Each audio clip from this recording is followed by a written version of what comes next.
Human trafficking is a growing problem in the United States and around the world.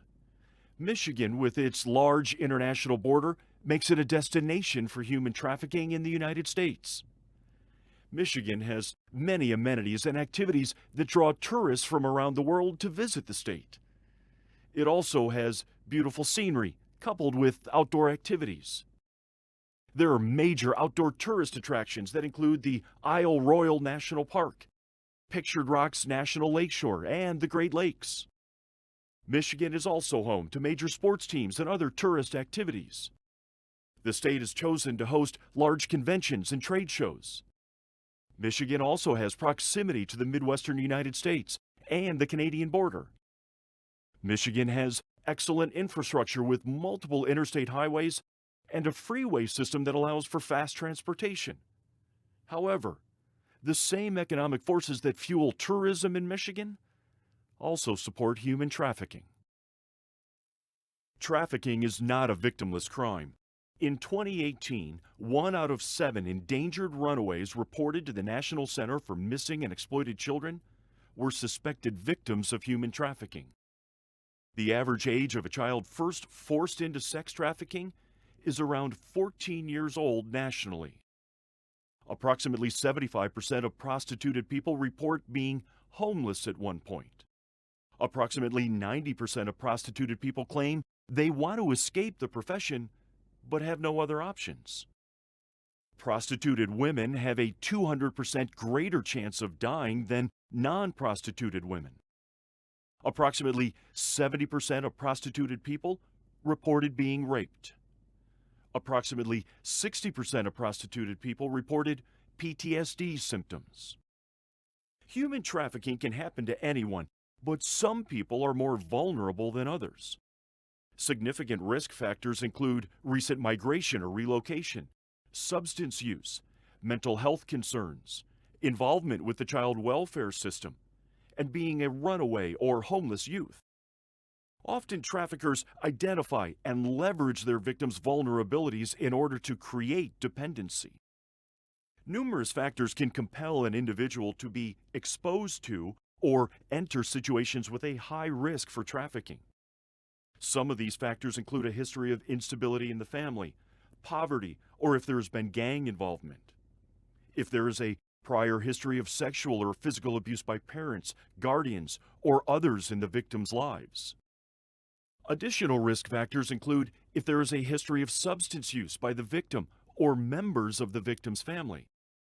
There is a higher likelihood if there is a history of child welfare involvement in their family, adverse childhood experiences, past trauma in their lives, or if they had a history of running away from home. Some of the victims are kicked out of their homes because of their sexual orientation, which could make them at a higher risk of being trafficked. There are various types of traffickers that use different methods to influence and control their victims. Perpetrators of human trafficking span all racial, ethnic, and gender demographics and are as diverse as survivors. Some use their privilege, wealth, and power as a means of control, while others experience the same socioeconomic oppression as their victims. They include victims, business owners, members of a gang or network, parents or family members of victims, or intimate partners. Traffickers are master manipulators that hone in on an individual's insecurities and exploit them. The first type of trafficker is the Romeo Pimp. They will begin grooming their victims by being the boyfriend or girlfriend that they never had. They show them affection and love.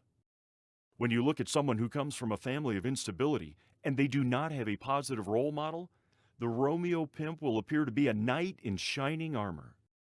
They make the victim feel loved and accepted, and the pimp is that missing piece that they have been looking for in their life. The next type of trafficker is the Finesse Pimp. This type of pimp is a very smooth talker and operator. They can manipulate and exploit victims through their words. They use words to control them and ingratiate themselves into the victim's life. Both the Romeo and Finesse Pimps can quickly turn into a guerrilla pimp. When love and affection are not working anymore, When talking is not working anymore, the pimp will turn into a guerrilla pimp.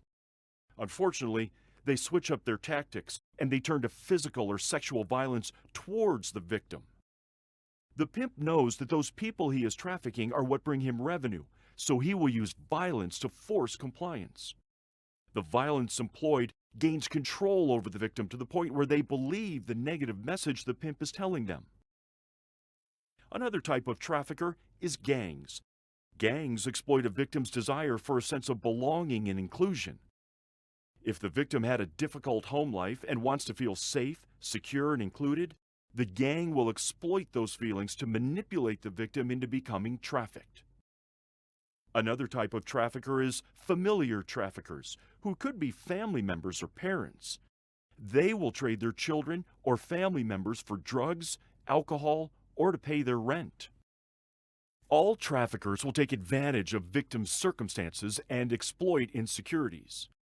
If a victim is experiencing economic hardship, a trafficker will exploit the situation. If a victim is experiencing violence or instability in the home, the trafficker will manipulate the victim into believing they offer safety and security. In instances of natural disasters, traffickers will exploit the situation and manipulate people into being trafficked. Traffickers will not allow anyone near the victims. They are very controlling and control every aspect of those that are being trafficked. They do not allow anyone in the group to speak. The trafficker is the only one that can speak on behalf of any of the victims. They may intentionally drug or over-medicate victims to force compliance. They may force victims to use alcohol or drugs. The victim has no control over any aspect of their life and will need to ask permission to eat, sleep, or use the bathroom. Traffickers will use different strategies to manipulate victims. They will use violence or the threat of violence to force victims to obey, or they could use psychological coercion to manipulate their victims by telling them that no one other than the trafficker cares about them or their well-being. In both sex and labor trafficking, the ultimate goal of the trafficker is to gain power and control over their victims. They use coercion and threats against the victim and their families. They intimidate their victims by use of force or harming others. They use emotional abuse to humiliate the victim and create psychological dependence. They isolate victims and foster distrust between law enforcement and victims.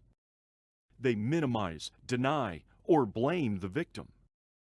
They make light of the abuse or the situation and deny that anything illegal is occurring. They place the blame on the victim for the trafficking situation. They use sex abuse to control the victim and normalize sexual violence and selling sex. They use privilege to manipulate victims. They treat victims like servants and use certain victims to control other victims. They utilize economic abuse and create debt bondage that can never be repaid. There are many ways that traffickers can use to get power and control over their victims. It is important to understand the mindset of a sex trafficking victim.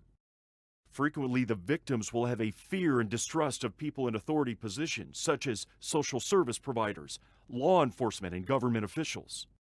They have a fear of being deported or arrested. Often they are unaware that what is being done to them is a crime. Far too often, they do not consider themselves victims. Sex trafficking does not occur in a vacuum. Often victims are forced to commit other criminal acts, not just prostitution, and victims are afraid of the consequences of the associated crimes. Commonly, the victim has a fear that they will be harmed or that their family could be harmed by the trafficker, as this is a potent threat. By understanding the mindset of the victim, we can better understand how to help them.